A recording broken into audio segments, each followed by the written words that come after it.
The NFL was determined to make sure that Myles Garrett would not play football again this season, period. That's how it was described to me last week, shortly after the incident came down and the suspensions were handed out, that Myles Garrett would not play football again. I think people were looking for the clarity on the word indefinitely. But the NFL is not in any rush to give any clarity on the word indefinitely. They're just worried about Myles Garrett not playing again this season and then addressing that issue after the season. As for Maurkice Pouncey, I think the NFL felt like he had a chance to think about his actions on that particular play. And that was why it suspended him 3 games, because you'll notice that other players like David DeCastro refrained from punching another player, whereas Maurkice Pouncey jumped into that fray and threw punches after running for a good bit of distance there, and the league felt like Maurkice Pouncey could have changed his mind.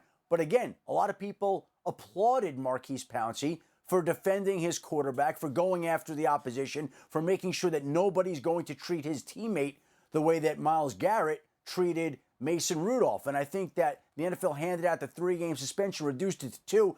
That also means that Maurkice Pouncey will not be able to play in the anticipated rematch between the Steelers and the Browns 1 week from Sunday, when the two teams meet again in Pittsburgh in what should be a very interesting matchup. Pouncey now will miss that game. We knew that Myles Garrett was going to miss that game. That was never in question, and I don't think there was any realistic chance, no matter what the appeal transpired during that appeal, I don't think that Myles Garrett ever was going to have his suspension reduced this season. I think he wanted to defend his character. He wanted to state to the NFL so the league would have further substance to think about going forward when it decides how much indefinite is.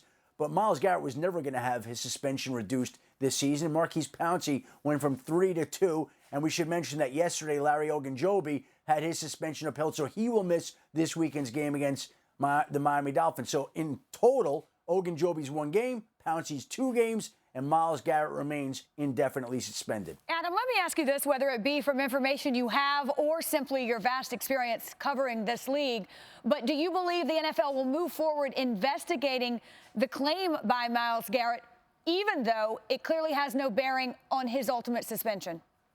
It should be simple enough to investigate. And again, why would the league investigate it when, again, it remains firm in its stance that Myles Garrett isn't playing football again? Does it change Myles Garrett's act at all? Does it excuse it if Mason Rudolph did say that?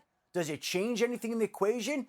It would be inexcusable and unacceptable for Mason Rudolph to use language like that if he did, as Myles Garrett is accusing him of during the appeal. It's interesting, in the tweets that we've seen out of Cleveland and Pittsburgh since the report first aired when NFL Live began at 1:30, that there hasn't been a player who's corroborated that from that particular day, saying that this is something that they heard during the game. Now, maybe they just didn't know and it was said at the bottom of a pile, but you know what? The NFL also has microphones on a lot of different players, and they usually have quarterbacks mic'd up. Maybe they had somebody mic'd up that day that could hear.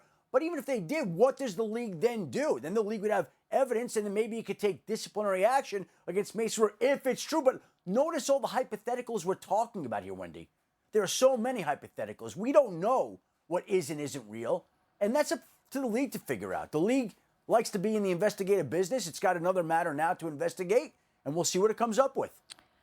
So many layers. Adam, thank you on this busy afternoon. Take a look at some of the longest suspensions in NFL history. These are clearly defined, though, as suspensions for incidents that take place on the field. 2019, Vontaze Burfict with 12 games remained at the top of the list, but it's multiple. Right, multiple infractions. Also, though, Myles Garrett stands at 6 because that's all we know right now. It could very well be more than 6. It's just that's at the very least. Yeah, right. if the Browns make the playoffs. So that's where we are. And again, the assertion made during the appellate hearing on Wednesday that there was a racial slur used by Mason Rudolph. The league, Josina, moved rather quickly, which was the expectation prior to today, to make a ruling on that appeal, and the indefinite suspension for Myles Garrett will stand. Well, listen, the appeal is an opportunity for a player to get off their chest what they feel is their perspective and to offer their testimony. Mason Rudolph also had the same opportunity, as did Larry Ogunjobi and what have you. That's what it's for. I do think that obviously we see that the league's or James Thrash's decision was not to have it make any bearing on the ultimate decision. I do think it's important, though, for the NFL to establish a tone that, you know, a racial slur, regardless in any situation, is not something that is tolerated. Some people can find racial slurs, actionable, or everyone has their own filter as to how, they take it. I do think that that needs to be established regardless, and either way, Myles Garrett got his opportunity to say what it is that he said, because I know during this whole conversation we've been considering hypotheticals, right? What if you can prove it? What if you can't? What have you? If he did not, say it, that being Mason Rudolph, then what's the opposite of what that contention is? That Myles Garrett is lying? So, he wanted to say what he wanted to say based off what is his character and explain, what he felt. Obviously, he did that in the appeals. Mason Rudolph has the ability to say that that didn't happen. He is saying that didn't happen. He's vehemently denying. He has every right to say that.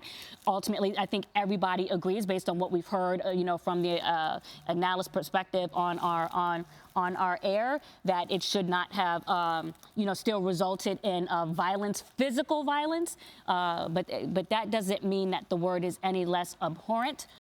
Thank you for watching ESPN on YouTube. For more sports and analysis, download the ESPN app, and for live streaming sports and premium content, subscribe to ESPN Plus.